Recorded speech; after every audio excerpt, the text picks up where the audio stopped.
At the far end of a quiet, peaceful village stood an old, forgotten well. Its stone walls were cracked with the lines of time, and stubborn weeds grew wildly around its mouth, as if trying to reclaim it for nature. Long ago, this well had been a source of life for the villagers, its cool, clear water quenching their thirst. But now it was mostly ignored, a relic of a bygone era. People walked past it every day, their minds on their own lives, never thinking about the silent danger it still held.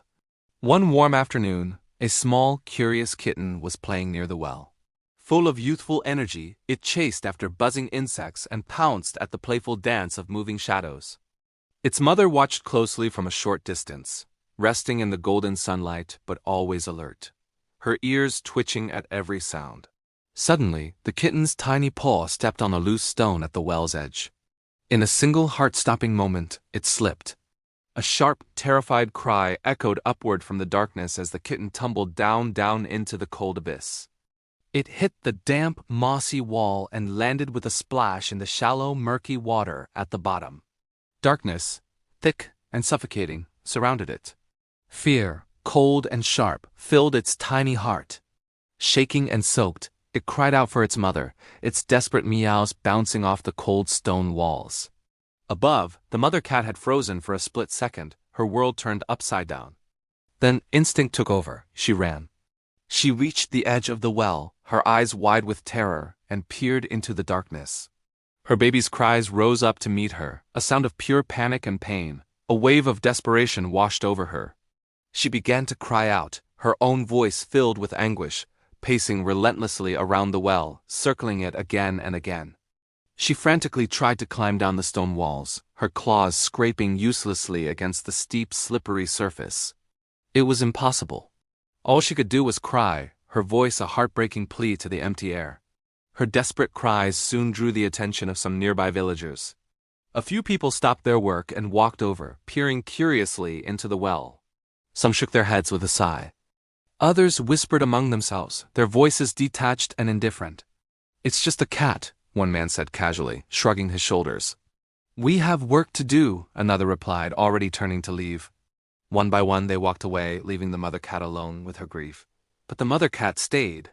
The sun slowly arced across the sky, marking the passage of time. Hours passed. The mother cat did not eat. She did not drink.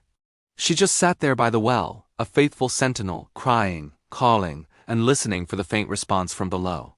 Her voice grew weak and hoarse, but her determination never faded. She refused to leave her baby to face the darkness alone. Inside the well, the tiny kitten was growing weaker. The cold water had soaked its fur, and its small body trembled uncontrollably with a chill that went bone deep. Sometimes its cries became soft, broken whimpers. Yet each time it heard its mother's voice from above, a flicker of hope would ignite, and it would find the strength to cry out again, a tiny beacon of life in the suffocating dark. As evening approached and the sky began to bleed into shades of orange and purple, a middle-aged man was returning home from the fields, his shoulders weary from a long day's work. He heard a strange, painful sound that stopped him in his tracks. It wasn't the ordinary cry of an animal.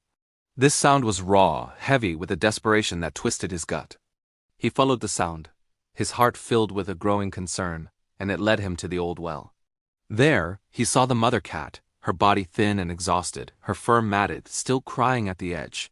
He was moved by her unwavering vigil. Curious and concerned, he looked down into the well's dark mouth.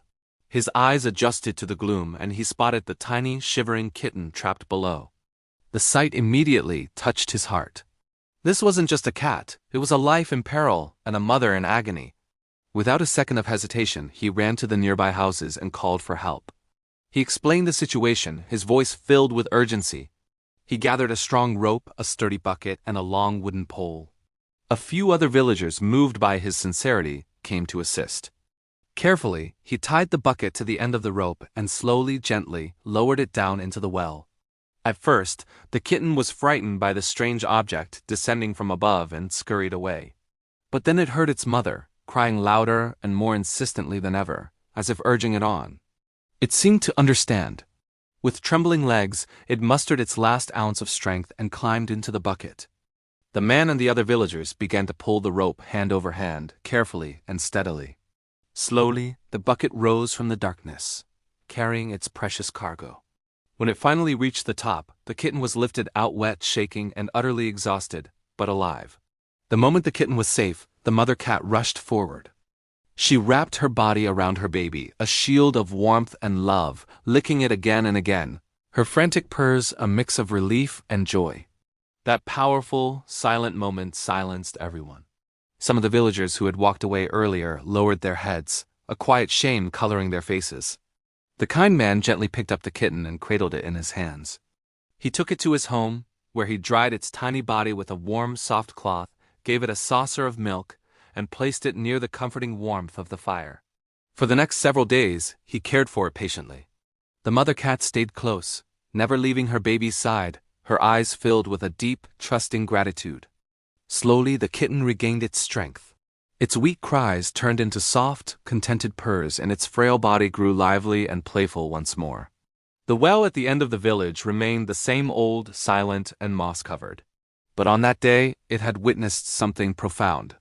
It held a powerful lesson that echoed louder than any cry from its depths. Many people had heard the call for help and walked away. But one person had stopped, listened, and chosen compassion. And because of that one simple choice, a small, precious life was saved, and a mother's heart was made whole again.